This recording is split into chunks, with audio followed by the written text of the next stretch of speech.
समय एक अदृश्य धारा जो हमेशा बहती रहती है। यह एक ऐसी शक्ति है जिसे हम महसूस कर सकते हैं लेकिन देख नहीं सकते।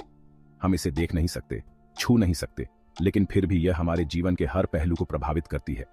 यह हमारी दिनचर्या को नियंत्रित करती है, हमारे काम करने के तरीके को निर्धारित करती है और हमारे जीवन के हर क्षण को मापती है। लेकिन क्या आपने कभी सोचा है कि हम समय को कैसे मापते हैं? यह सवाल सदियों से मानवता को परेशान करता आया है। यह रहस्य बहुत पुराने समय से ही इंसानों को सोचने पर मजबूर करता आया है।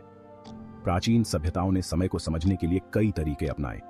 पहले के लोग, जिन्हें हम प्राचीन सभ्यताएं कहते हैं, उन्होंने समय को मापने के लिए प्राकृतिक घटनाओं का सहारा लिया। उन्होंने आसमान में तारों और ग्रहों की चाल देखकर समय को समझने की कोशिश की। यह उनके लिए एक महत्वपूर्ण साधन था। सूरज के उगने और डूबने से उन्हें दिन और रात का पता चला और उन्होंने इसे अपने दैनिक जीवन में शामिल किया। और चांद के आकार में बदलाव से उन्हें महीनों का आइडिया आया। यह उनके लिए एक महत्वपूर्ण खोज थी। यह जानने की उत्सुकता कि समय कैसे चलता है, इसी से कैलेंडर का जन्म हुआ। कैलेंडर ने उन्हें समय को ट्रैक करने का एक तरीका दिया। कैलेंडर एक ऐसा सिस्टम है जिसने इंसानों को समय को ट्रैक करने, प्लान बनाने और सबको एक साथ लाने की ताकत दी। यह एक महत्वपूर्ण आविष्कार था। कैलेंडर ने समाज को संगठित किया और उन्हें एक साथ लाने में मदद की। यह उनके जीवन का एक अभिन्न हिस्सा बन गया। चलो, समय के इस अनोखे सफर पर निकलते हैं और जानते हैं कि कैलेंडर कैसे बने और समय के साथ कैसे बदले। यह एक रोमांचक यात्रा होगी। पुराने जमाने के लोगों के लिए आसमान एक बहुत बड़ी घड़ी थी। सूरज, चांद और तारे समय देखने के लिए उनके गाइड थे। उन्होंने बड़ी बड़ी वेधशालाएं बनाई, जैसे कि स्टोनहेंज, जो आसमानी चीजों की गतिविधि को ट्रैक करने और समय के गुजरने को समझने में मदद करती थी। समय को देखते देखते ही दिन, महीने और साल का आइडिया आया। दिन को सूरज के उगने से लेकर डूबने तक के समय के रूप में देखा जाने लगा। चांद के एक पूरे चक्र, अमावस्या से पूर्णिमा तक, को एक महीना माना गया और पृथ्वी द्वारा सूरज के चारों ओर एक पूरा चक्कर लगाने को एक साल माना गया। प्राचीन मिस्र के लोग समय को बहुत ध्यान से देखते थे। वे आकाश में तारों की चाल और नील नदी के जलस्तर में होने वाले बदलावों को बारीकी से अध्ययन करते थे। उन्होंने नील नदी में हर साल आने वाले बारिश के आधार पर एक कैलेंडर बनाया, जो उनकी खेती के लिए बहुत जरूरी था। बाढ़ के समय को जानना उनके लिए अत्यंत महत्वपूर्ण था, क्योंकि इससे उनकी फसलें सुरक्षित रहती थीं। नील नदी की बाढ़ के समय को जानकर वे अपनी खेती की योजना बनाते थे और इस प्रकार उनकी कृषि प्रणाली बहुत ही व्यवस्थित थी। मिस्र का कैलेंडर 365 दिनों का था, जिसे 12 महीनों में बांटा गया था। हर महीना 30 दिनों का था। इस प्रकार उनका कैलेंडर सौर वर्ष के बहुत करीब था। हर महीना 30 दिनों का था।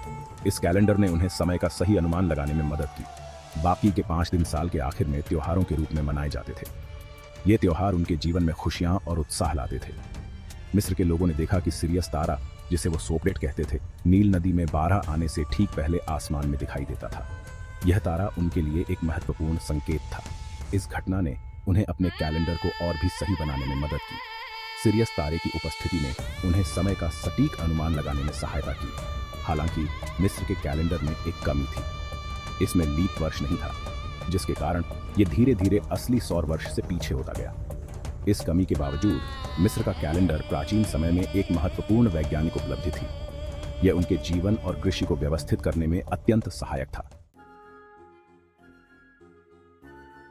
सेक्शन 4 जूलियन कैलेंडर सीजर का समय 45 ईसा पूर्व में रोमन जनरल जूलियस सीजर ने जूलियन कैलेंडर की स्थापना की, जो मिस्र के कैलेंडर पर आधारित एक सौर कैलेंडर था।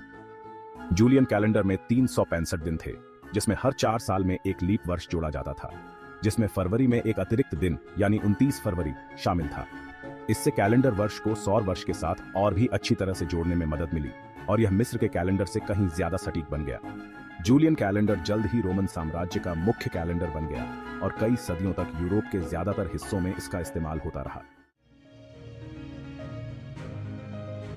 सेक्शन 5 ग्रेगोरियन कैलेंडर सुधार का एक नया युग 16वीं शताब्दी तक जूलियन कैलेंडर में एक छोटी सी गलती आ गई थी, जिससे यह खगोलीय घटनाओं के साथ मेल नहीं खा रहा था। यह गलती हर साल कुछ मिनटों का अंतर पैदा करती थी, जो सदियों में दिनों का अंतर बन गया। इस गलती को सुधारने के लिए पोप ग्रेगरी 13वें ने 1582 में ग्रेगोरियन कैलेंडर की शुरुआत की। यह एक महत्वपूर्ण कदम था, जिसने समय की गणना को और भी सटीक बना दिया। ग्रेगोरियन कैलेंडर ने जूलियन कैलेंडर में बस थोड़ा सा बदलाव किया, जिसमें लीप वर्ष की गणना के लिए एक और भी सटीक नियम शामिल था। इस नए नियम ने हर 400 साल में 3 लीप वर्षों को हटा दिया, जिससे कैलेंडर और भी सटीक हो गया। इस सुधार ने कैलेंडर को सौर वर्ष के साथ और भी ज्यादा सटीक रूप से जोड़ दिया। अब खगोलीय घटनाओं और मौसमों के साथ कैलेंडर का तालमेल बेहतर हो गया। ग्रेगोरियन कैलेंडर को धीरे धीरे पूरी दुनिया ने अपना लिया और आज यह दुनिया का सबसे ज्यादा इस्तेमाल किया जाने वाला कैलेंडर है। इस कैलेंडर ने न केवल समय की गणना को सटीक बनाया, बल्कि वैश्विक स्तर पर समय की एकरूपता भी स्थापित की।